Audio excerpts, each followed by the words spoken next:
Hello, everyone. Buenas tardes a todas, a todos, y a todes. It's really great to be here and to reconnect with my Dignity family. And so thank you all for this time. This is a prayer written by a friend and colleague from In Flesh, M. Jade Kaiser. So I invite you all to take a moment, take a deep breath, center yourself.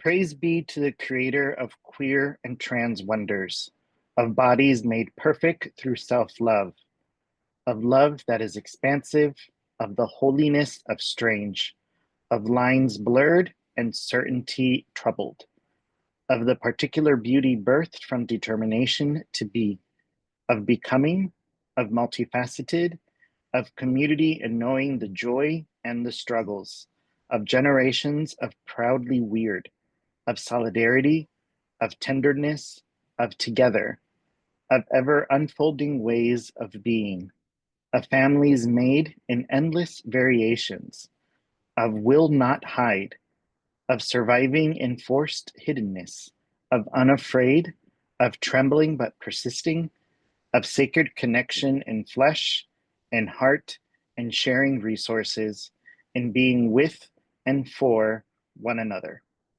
Amen.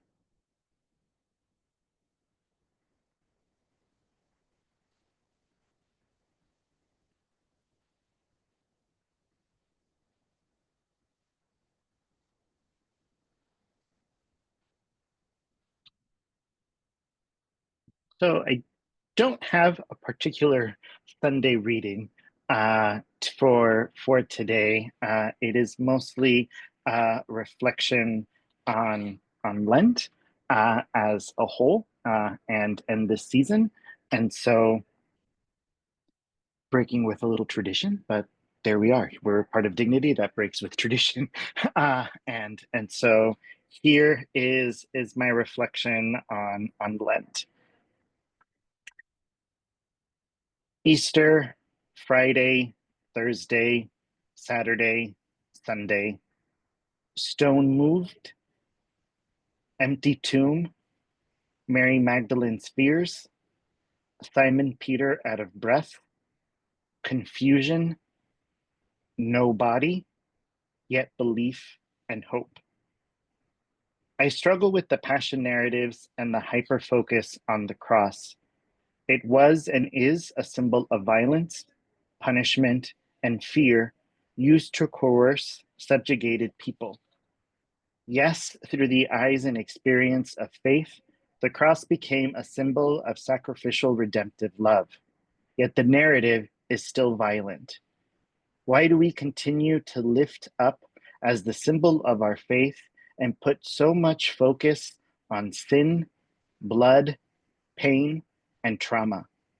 The cross and tomb were not and are not the end of the story. A lot of things happened afterward, like the resurrection, the ascension, Pentecost, and the birth of a whole movement of people carrying on Jesus's ministry of widening circles. We are not a crucified church, but a church of resurrection that holizes people through love, justice, compassion, and hope. Each generation has its religious film. From the Ten Commandments to the robe, to Jesus of Nazareth, to Jesus Christ Superstar, to the Passion of the Christ. Beyond its connection to Mel Gibson, it is fascinating that the Passion of the Christ proudly depicts the pain, carnage, and violence while glossing over the resurrection. What does it say about us as a society that gore is glorified?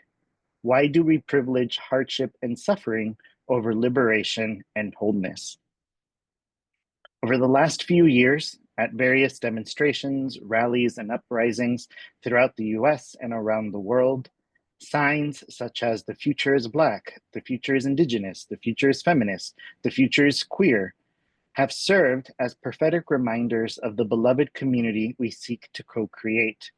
However, as we strive towards a church and society where all are equally blessed and celebrated, We cannot and must not overlook the hope-filled realities of now. The now, this present moment in which we are gathered, is Black, Indigenous, feminist, queer, and so much more. As activists and reformers, we tend to be so future-focused that we overlook and undermine how folks are embodying and living into resilient and sacramental badassery in the now. Jesus often preached about the kingdom and kinship to come, but he did so in ways that honored the current lived realities of those he ministered to. He offered healing and compassion that rippled freedom in the lives he touched, both literally and figuratively. He ministered so that kingdom and kinship were experienced in the now, as well as in the life yet to be lived. It was and is a ministry of both and that affirmed current realities with experiences to come in the future. Jesus didn't hold up a sign that said the future is healed. He healed and loved now those who needed it, while preaching and teaching how to create a present and future beloved community of transgressive troublemakers. I'm not advocating that we dismiss challenges, trials, and tribulations. In our ministries, we need to name and recognize the pain that LGBTQIA2S plus individuals and communities continue to experience, such as the spreading of anti-LGBT legislation and policies, increasing acts of violence, and other attacks on our dignity and humanity. We need to name it and actively counter the hate. At the same time, we must recognize the resistance is also grounded in our ongoing existence and embodiments of wholizing rejoicing. We recognize the harm while also affirming the very real resilience, transilience, and liberation happening in this very moment in both small and large ways. At the same time that the Trump administration targeted and dehumanized trans people in the US, marriage equality passed in Thailand. Out and open queer and trans leaders were elected into office. Locally here in Santa Cruz, 65 trans and non-binary people came together for a weekend retreat by and for trans and non-binary people. One does not cancel out the other or makes one less important. Held together, one sparks hope to kindle and rekindle the fight for full lived and legal equality for all.